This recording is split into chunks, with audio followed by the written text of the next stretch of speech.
I would like to introduce, it is my honor and pleasure to introduce Dr. Suzanne Lye. She's a friend of mine and also a wonderful educator who I am very excited to have her speaking here. And she will be talking, she's at the University of North Carolina at Chapel Hill, and she will be speaking about playful learning and deep belonging in the classics classroom. And you could see that just any second now. So we're going to try one more time, see if we can get this to show up here. We may have to do a quick text swap. Yeah.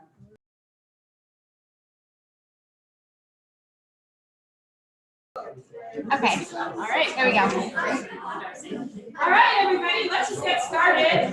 We may or may not, you may or may not get to see the beautiful slides I created, mostly just images. But in the meantime, let's just get started. So you have your name placard. So this is what I was going to do. So you have an intro, Suzanne Lye from UNC Chapel Hill. And you made your name placard so I can see who you are, and the people around you can also see who you are. And usually in a classroom, what would happen is I say, we will keep the name placards out until everybody knows everybody else's name. And sometimes that happens. We do it, people just take it out automatically. It's just part of the ritual of coming into class. And another ritual that I like to do, I'll do in a minute, but one of the things that I would like, I'm so happy, first of all, to have you all here sharing this panel with me. And my expectation is hopefully that we'll have fun together and that I can share with you some of the techniques and tricks that I've used in the classroom, as well as some of the theories behind how I came up with them. And mostly it's because I like school. I love school. School hasn't, and teachers haven't always liked me. But I have always loved the enterprise of learning and seeking information and following curiosity. And what I really want to do is transfer some of that enthusiasm to you in the same way that I try to transfer that to my students. And so wherever you're at is fine, but hopefully just for this time together, we can, share magic in the classroom. And so that is my expectation. And my goal is to share some theories as well as some practical activities that I have used. And many of them I just learned by reading, I thought of all my best teachers in all different contexts, not just in a classroom, but elsewhere in my life, personal trainer, coach, all these different places where I felt like I learned the best. And I thought, wait a second, can I use that approach when I go in the classroom? And I've just been experimenting with different things, and I've kept experimenting with different things over time. So I have a set that are kind of my go-tos that have been tested, but I'm constantly tweaking them based on who shows up in my classroom. So the agenda for today, I wrote it there. Theories and practice, we'll go through a little bit of that. We'll talk about traditional teaching. And we'll also talk about playful teaching. And then also, finally, we'll talk about deep belonging. And so the title of my talk was Playful Learning and Deep Belonging. Were you guys curious about that? Yeah, is that what brought you in here?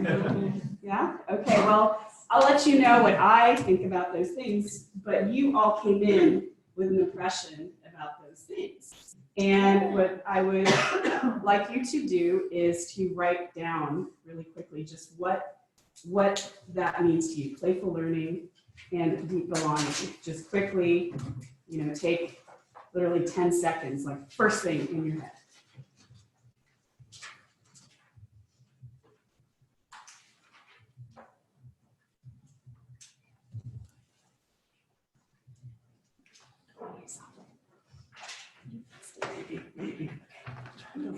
You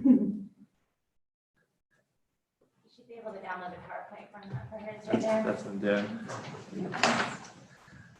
This is actually the second time we've done this process. Groundhog Day.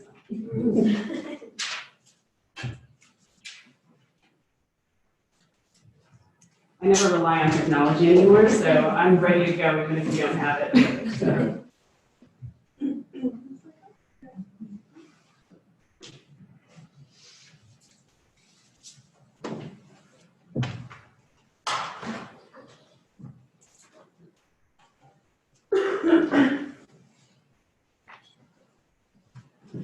So do we have until 10:20? Is that correct? I believe so. Because we started. Yeah. Okay.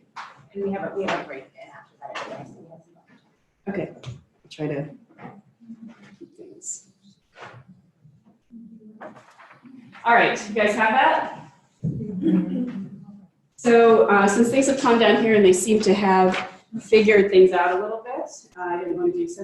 I'm going to do an exercise with you that I do for all my classes in different ways. I'm teaching an Ancient Magic and Religion class right now, so this is definitely a part of that. And so I walk into the class, set up, and then I come to the front of the classroom, and everybody's sitting there, and technology and blah, blah, blah, and all this stuff, and I say, okay, guys, we're going to take 10 breaths together.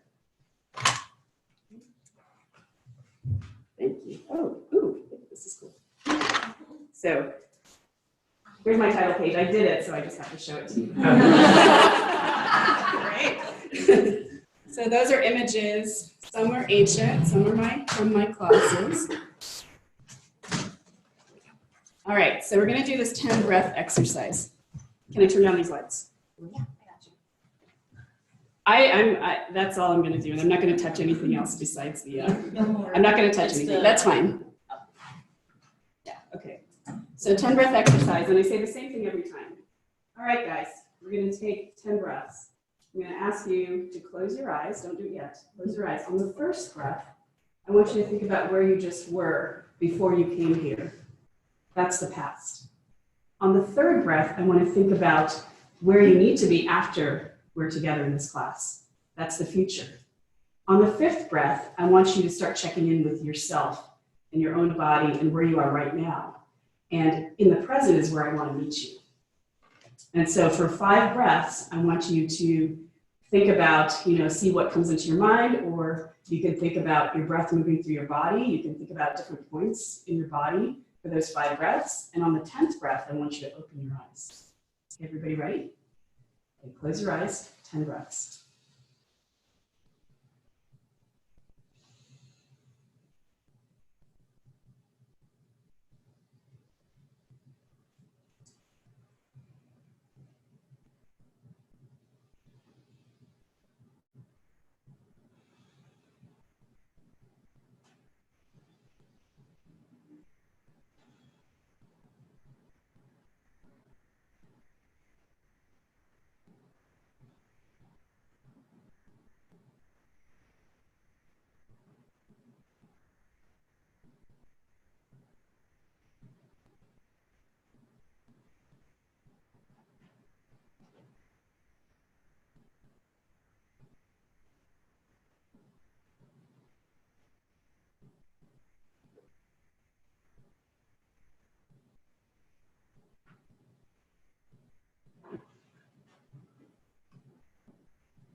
Most of us are back. Welcome. Welcome back. And so the 10 breath ritual I do in many of my classes, especially around midterm time when you can tell people are a little bit stressed out. And we do that just to come, and it changes the energy in the room. And for me too, it centers me, because usually I'm madly preparing before I walk in the door, and I'm literally running to my classroom. And so this also centers me and gets me ready for teaching. And if I'm calm, then students will also feel a little bit calmer. And for language classes, sometimes what we do instead of the 10 breaths is for Greek classes, we'll recite maybe principal parts for 4 verbs. Or having a homework class now, we'll just recite the first 7 lines. Things like that. You can do whatever for that, but just have some ritual that warms people up and gets everybody in the frame of mind to be together. All right, so did that. That's our agenda for today. And the first thing I would like to do is go through some of the definitions of the parts of my title: Playful Learning, Deep Belonging, and Classics Classroom. And then we will compare, if we have time at the end, or even discussion during the break, where we overlap and where we diverge. And so I'm actually going to start at the end, and let's talk about the Classics Classroom, what we mean by that, because that's the frame of what we're doing. And what I'd like to ask you is, what does this mean for you? And so an exercise, as you see, I make my students work a lot and come up with stuff a lot. There's no sitting back passively in my classroom. What I'd like you to do is a game called Bombardment. So on a sheet of paper, I want you to write the 8 things that come to mind when you think of a classics classroom. And you can organize it any way you want. It can be just 8 random thoughts. It could be pros and cons. It can be best things, worst things, whatever you want. Just come up with 8. And I will give you, you can do that in 1 minute. We'll see, I'll check in with you.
All right, time's up. So can I ask you guys, what are some of the things that you thought about? Like, what are some of your 8 things? Anybody can volunteer. Great. If I have a word wall to like help kids with high frequency words or the words that are hard for them to stick, like I keep all the little keywords. That's fantastic. I don't have room on this board, but usually in a classroom I would start writing or have one of the students do this. So a word wall. Anybody else? Mistakes. Mistakes. What, can you tell me more about that? What do you mean? So I primarily teach middle school, and when they're just at that point, you know, they're introduced to Latin, something new. So mistakes are a way to learn, and that there's no expectation that they have any knowledge about Latin beforehand, unlike most of their other classes where they've been exposed to English or math or science before. So it's important, and they respond to it pretty well, it's okay to make mistakes because there's no possible way they know enough to not. So for you, the classics classroom means that mistakes are allowable. Like it's a place for mistakes. And embraced. And embraced. Embracing mistakes. I like that. Anybody else want to share? Yes. Conversely to the they don't know anything, instead of, or not instead, but like also bringing like students who, you know, bring in knowledge from other classes, whether they're classics related or not, right? Because you know, all sorts of things are obviously always relevant, and so students sort of resonating with ideas or remembering things that are familiar from other things that they've heard. So relational. So you're thinking of your classics classroom as relational. Okay. Is that how you've always thought of your classics classroom? Me? Anybody? Yeah. No. Yeah. So what are some other thoughts? Think about some of your, that's me. Trying to moderate. So what are some of the other thoughts? Think about your own classics experience. What are some of those thoughts? Yes. Obscurity and arcaneness. Obscurity and arcaneness. So there's a lot of darkness. Darkness. Wandering through the Yes. Rigidness? Yep. Okay. Yes. A lot of comparisons between ancient peoples and ours. Comparisons. Maybe value judgments? Or no, just comparisons? No, not usually. Not usually, okay.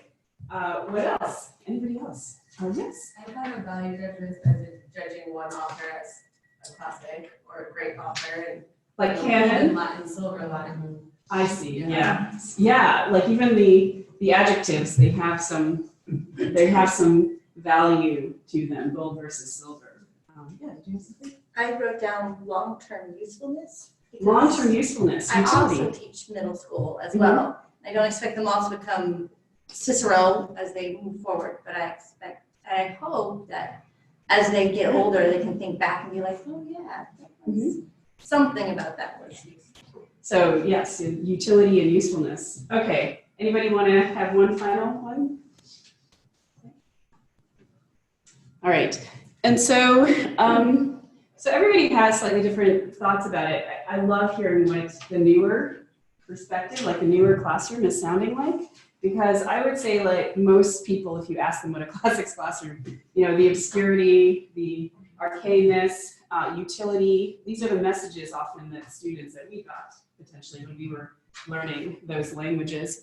And, you know, traditional teaching is, was part of that sort of top-down, it was more of a top-down approach to teaching. Even though there might have been games and things, it was very much like this classroom, front of class, and then the students. There's this separation. And, you know, I like to think of traditional teaching as it's a bit of, there's a toolkit there, a toolkit that actually seems to have worked for a very long time because we're all here. Look at this room, look at this conference. We all learned in a traditional setting. We may be doing different things with it, but we learned. And this is, you know, the teacher is expert, right, front of classroom. The student as a vessel in which you're laying down some knowledge. There are lectures. When you think about how people learn, you have to actually tell them things. Discussions, some, depending. You might discuss maybe roots, prefixes, and suffixes to words if you're teaching a language class, or you may discuss ancient democracy versus modern democracy, things like that. And then exams. Okay?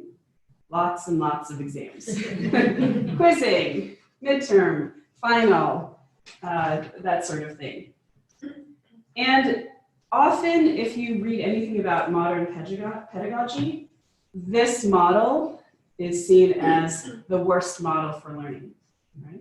I'm here to tell you, though, that, come on. It's not the villain. It's not the villain. And what I would like to propose to you is to think of these things as a toolkit. These are all tools to be used. Everything, even, you know, the thing that people say, lectures are boring, they're rigid, they don't center the student, all those things. That's because maybe the approach, right? So my challenge that I gave myself a few years ago, when I realized that I was standing in front of the classroom giving the same sorts of lectures as my professors had, because that's the way I'd learned, right? That's the way I'd learned. What else could I have done? The problem is, when you look like me, students don't respond the same, right? They don't expect somebody who looks like me, doesn't look good in tweed, doesn't wear glasses, to convey this information. And I realize this, especially when I co-taught with some of my male colleagues in grad school. When we co-taught Latin classes, they often got much higher ratings than I did in the student evaluations, and there would be complaints during the term about me to our advisor. And I sat in their classes and I said, you know what, they're saying and then I use the same words they used in my classes, and the response is not the same. So I realized that I needed to change my approach to access what my fellow grad students and fellow instructors were accessing. And then, you know, so I thought about, okay, I need to change the game. If the game doesn't accept me as a player, then I need to change the game. And so I need to reframe and rewrite. Okay? And I need to still be able to get to the same outcome as my colleagues. All right, so these are the things which came up all at once, which I didn't mean. But playful pedagogy, so this is the definition and the premise. People can't learn if they're in a fight, flight, or flight, or freeze state of mind. It is impossible. These are from, I listened and read about studies talking about how people learn. And you cannot learn if you're in a heightened state of stress. These studies, if you want to read more about them, especially are about education and urban areas, inner city, you know, areas that have gangs and things like that, where kids are not, or kids have parents who aren't there all the time because maybe they are drug addicts or things like that. students who come from those environments, they don't have breakfast, they don't have a regular schedule, they're not getting enough sleep, they cannot learn if they have these things. So because they are in a almost perpetual state of fight, flight, or freeze. And the learning outcomes for that are really low. And so in a classics classroom, no matter what the background, people come in this state of mind. They think all this stuff looks like Greek to me, because often it is, right? But it just seems weighty and heavy and burdensome. And what I wanted to show them is that actually it's not, and it's not separate from who they are as people. And so what I tried to do was make it fun and keep it playful. And have a different relationship with my students. So I'm not just the person at the front of the room, the expert who can tell them things. I'm their instructor and their guide. Just like if I go on a challenging hike, which hardly ever happens because I'm a library book person, not an outdoor person. But I want somebody who's been on that path before to show me the way and give me some pointers, tell me where to turn. And so I think of myself in that role as I'm the person standing here because I'm a little further on the path than you are, and I can point things out to you, but it's still you on that journey and on that path. And there are things you will notice and discover that I missed because I may have been going too fast on the section. And so part of my basic teaching philosophy is that we're all teachers and learners all the time. And so I want you to bring your expertise and experience into the classroom.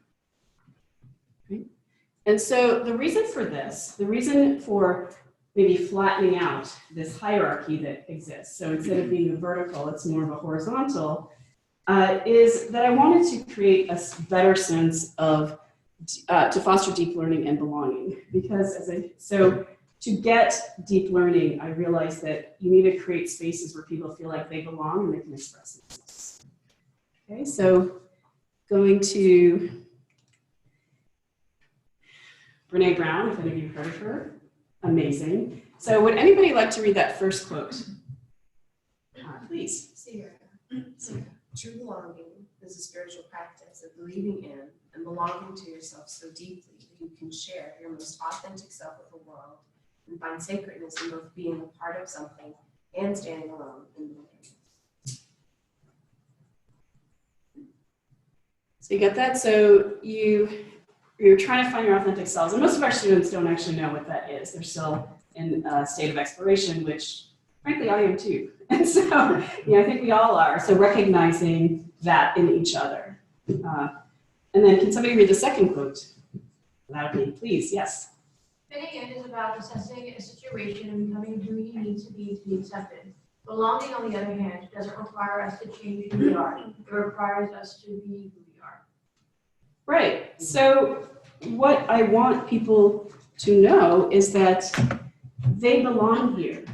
And this is something that's really hard for people to feel when you say classics. There's this, from people who've never even taken a classics class. They don't even know what it is, because often the first day of class will be like, so I'm a classicist, does anybody know what that means? And they have no idea, but they are already in this state of high anxiety, which is not conducive to learning. And part of my goal with these things, playful pedagogy and deep belonging, is I want to create magic in the classroom. Have you guys ever felt that when a class just really works and you feel like you're outside of time, and either as an instructor or as a student, and you're just like, whoa, one of the best compliments I ever got. I mean, it's happened a couple times, but one happened just a couple weeks ago from one of my new students. We're only in week 5 or 6. And she said, this class goes by so fast. I know, right? So somehow there's, and this is my magic class, so I'm like, it's magic. So and to tie this to theory, one thing that I was thinking about, besides Brene Brown, also Durkheim and his theories of religion and this idea of collective effervescence. Have you heard of that term, collective effervescence? But that's what I want to create. Collective effervescence is a way of thinking about magic in the classroom. And I have a definition, I'll just read-ish. So it's those moments when a group of individuals come together to perform a ritual, a religious ritual in his book. In doing this ritual together, they create electricity, leading to a high state of excitement and emotion. which transports everybody into an ideal state, which makes them feel like they're in contact with an extraordinary energy. And so for Durkheim, that energy, he labeled it as the magical being, whatever that was, so in every religion, right? So, but what I'm thinking of that as is that feeling that you get in the classroom when everybody is doing things together and like-minded, and they overlap, almost like, it can be like an eclipse, like everybody's doing different things, and then they come together, and then of course everybody shifts into their future and does whatever else they want. But in this present, they're together, and they're creating, as a group, they're good apart, they're better together, and they're creating something beautiful. This is one of the reasons why I particularly like in-person classes versus online classes, because I feel like there's more opportunities to connect, whether it's through movement or voice or things like that. I'm mostly staying up here because of this camera, but usually I would be wandering around and sort of getting in people's business, especially in the back row. People learn to sit in the front row if they don't want my attention. Yeah, you can't hide. All right, so the next thing I would like to do, let's see, is an exercise I do with all my classes, which I really like. And I kind of came up with it on the fly based on some seminars that I went to about diversity, equity, inclusion, which many of you have probably heard of that or been to some workshop or had to do an online course. But I synthesized some of those together to create this exercise. So what I'd like you to do first is to list 3 ways you self-identify and 1 ritual that exemplifies your identity.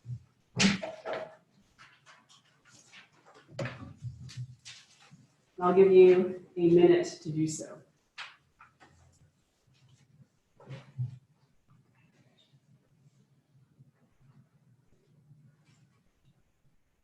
Hopefully the people at home will also do so.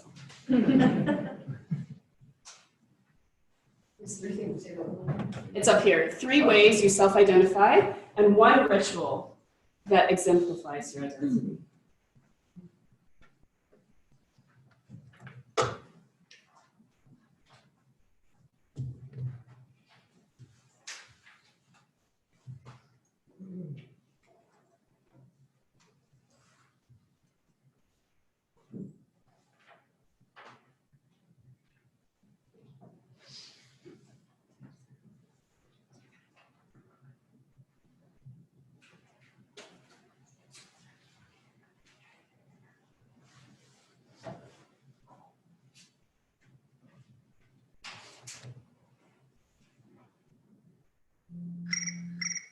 All right, are you guys ready or you need a little more time? So raise your hand if you need a little bit more time. All right, so the next thing I'd like you to do is discuss these with a partner. So you can choose just the people around you.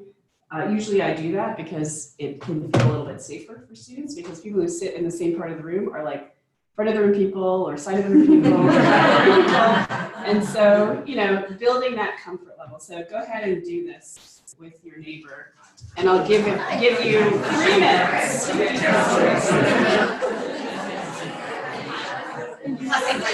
I did.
Finish up your last point. Everybody got to share everything, and then you just started talking, right? After you shared those things, did you ask questions of each other? So this is I like this exercise a lot because it kind of breaks the ice. And now I was wondering if anybody would be comfortable sharing some of, like maybe the ritual that exemplifies it. Yes, you're in the back. Sorry, we didn't want it to. Okay, so I left my classroom this year, so I'm a art teacher. Our whole department is world language, and we went to this world language learning center that has 5 people in it. And I sort of decorated the space and put Christmas lights up around the boards, and I make sure that I get there early, and I'm in there with just the Christmas lights on and the lights off for like 20 minutes. Then I start my day every day like that. And So that is your ritual. Yeah, and if I were to come late and miss that time, the whole day would be wrong. I wouldn't have centered myself before teaching. Oh, that's nice. You make that space. Yeah. That's wonderful. And yes. So we were both kind of like, what do you mean by ritual and what aspect of things? So I took it as if I didn't do something, like I would not feel centered and everything. So for me, it's bright colors and a pen in my hair. And like I had one day where I didn't have a pen in my hair, and I was like, I don't have anything to write with. Where are they? And that's part of your identity, because I just spoke to you, you're a teacher. Yep. So being ready with a pen in hand, right? For me, it's binder clips and Post-it notes. All right, somebody else, yes, Jason. So rather than like sharing specifically, we thought it was, we both for our ritual were like, not quite sure what ritual meant. And both of us ended up putting down something like sort of athletic that we do that had nothing to do with any of the 3 things that we put down as like ways we self-identify. And so just that sort of, we thought it was interesting that when it came to how we think of who we are versus like what we do that maybe actually defines us, that there was some sort of disconnect, and then it also like was a sort of athletic outlet, which. So can you tell us? In my case that I go climbing every Monday with an LGBTQ climbing group in the city. So that is your weekly ritual that defines you and captures all the other identity parts, even though it might not seem related. Maybe not all of the identity parts. I don't think it. Well, I only had to do classics. 3. Yeah, I only had to do 3. Yeah. So anybody else? Yeah, we'll do 1, 2, 3. Go ahead. I'm a Black Southern woman, and I call my grandma on Sundays. And you do what? I call my grandma on Sundays. You call your grandma on Sundays? That's wonderful. Yeah, my grandma just passed like last May, but I was, a weekly call was our thing, and just that's wonderful that you do that. Yes. I'm talking about sort of rituals that center before teaching. I ride my bike to school and it's like an hour, so I get time to really settle in. And my students notice when I haven't. And typically my web talks a lot about how communities are more united around practice and belief now, and I feel like there's some of that there.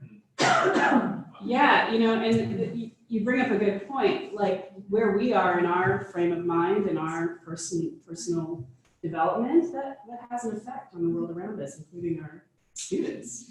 Okay, yes. Did you have one? Yes, Yeah. did you raise your hand? I did, but I don't also want to take. No, you're fine. No, everybody, yes, you have something to share it. So Forrester and I were talking about sitting next to me, what does this mean? Like what do I put here? And I could feel myself getting really emotional because I don't think that we ever really get asked that question deeply, right? So it's often that you fill out a form, what are your dietary needs? What are your pronouns? Who are you really? And I didn't know what to put. So you didn't put anything? Well, I put one thing, but I was like, am I a teacher? Am I what? Am I German? I don't know. Right, but like it felt like the question is getting at something deep, right? That connects to this classroom that you're trying to create, which I really appreciate. Yeah, well, as my friend Amy knows, I only do deep talk. I don't do small talk, I do big talk. And I take that to my classroom as well. Thank you for sharing that. Who else wants to share? Yes. So I wrote a bunch of it, very similar to what Tina said. I wrote down a bunch of stuff and I was like, oh, I don't really feel like I have any rituals for that. And then as we were talking, I realized that like every Sunday during football season, I'm from Cleveland, but I no longer live there. I pirated Browns game streaks, and it led to a lot of really unpleasant Sunday nights. But like I never did that at home. But now that I'm away, it's like a connection to where I'm from. And then like I started thinking like instead of like identity as the cause for ritual, ritual for me almost felt like more of a cause for identity. Whoa. Do you see what we did there? Do you see where we went? Yeah. With this question, I didn't say they had to be related. Any of these things. But you guys took it there, and I really appreciate it. Who else? Anybody else want to share? Yes, 1 and 2. I said that my ritual was doing crossword puzzles because I'm kind of curious and I love games. I think that exists. Nice. So you're a gamer. Yes. I liked that both of our rituals were food-based, which brought me a lot of joy as a Cajun lady, because we filter everything through food. And like to the point where one of the things my dad will unironically say is, what do you eat with that? Like, oh, we're celebrating, or oh, Billy got a promotion, so we're gonna go out. Oh, what do you eat with that? I like where you start. That's how he approaches anything. What are we gonna eat with that? So my ritual was making gumbo, which is something that I really love to do, especially because I don't live anywhere near South Louisiana. So it's like a fun thing to share with my students and my colleagues and things like that. And it's a very like big part of like my connection to where I grew up and who I was, and something that I feel proud of because there are so many things in such a deep, dark red state that is, that I'm glad not to be there. But that is a really like cool way to connect with my grandmother and with my roots are. Yeah, and that state produced you, right? And we appreciate your being here. So anybody else want to share? I love these. I mean, sometimes we'll even like do these through the term and just bring it back up again. Because the other thing I wanted to say is that the reason I do this is, we hear about we share parts of ourselves. We share our thoughts. We also share parts of our identity, even if it's just with one other person and not everybody raises their hand. But one other person or two other people get to know you just a little bit more. And over the course of the term, that builds on itself. And we also together in this room have a shared identity. Even though we're all a bunch of different parts and come from different places and different backgrounds, we share the identity of being our voices participants. and lovers of the ancient world and the languages. Right? We share that, and those two things are not exclusive from each other. And so we can be all of these things at the same time, things that individualize us and things that make us a collective. And those exist continuously. So when I did this exercise with my students at UNC, and I was like, look, we have a pretty, and at Dartmouth in particular, we have a diverse-ish classroom, but like in terms of the look, but in terms of the look, not so diverse, but in terms of the individual outlook, we all have different views of ourselves in the world, but what we share is an identity of being students at the school, students of the ancient world, things like that. Even if it's just for this classroom, and this is the only class you'll ever take in Classics, we share this space together. This is our space. And then somebody said at UNC, they're like, yeah, and we don't like Duke. Yes, I try to keep it positive, but and people are like nodding their heads. So all of a sudden, all these people who felt like they were from different places, I had people, so in the South where I teach, it's very different from what I taught in California. So people will say one of the rituals that defines them is their, daily Bible study, which you would usually not hear in California, where often one of the rituals is like going jogging by the ocean or something like that. It's just very different. But that all comes out. And if you've created an environment where people can share that, then they can know that it's okay to be their full selves in the classroom together. And the message that I want to give is that I see you and I want to know you. You can't know something or somebody unless you see them in their totality. And that leads to a view through analogy of the ancient world as a complex and multicultural space. So, you thought this was a live seminar. No, I'm bringing it back to Classics. Because, just like we have all these individuals who are so rich in experience and do great things and small things, so did the ancient world. And so people came together from different backgrounds and they did great things, such as build amazing buildings that still exist today. They came from, you can see all the different shades of skin tone and hair type and hair color and different hairstyles and facial hair, things like that. And then you see kind of the odd things that in the dark corners, like this is a binding spell. It's similar to what the Afro-Caribbean religion calls a voodoo doll, but not with the same necessarily intent. It's more to affect somebody's desires for somebody else. So it's, and so, people did things and like had remedies for their everyday problems. And they also, wrote things and thought things. This is a curse tablet on the bottom, which is, not considered part of mainstream religion, but they are everywhere and they are prevalent. So they were part of everyday life and the everyday experience of living in the ancient world. And so what we have are people in a multicultural world that is highly complex, living in both high culture and low culture as we do. We come together for big rituals like national holidays, and then we have our little rituals like making gumbo. And so what I'd like to say, so now I've told you about the theory and the way that rolls out into the practice and I'll tell you about some of these case studies because we don't have very much time. So these are some of the actual, so this part is more the actual things that I've done to get at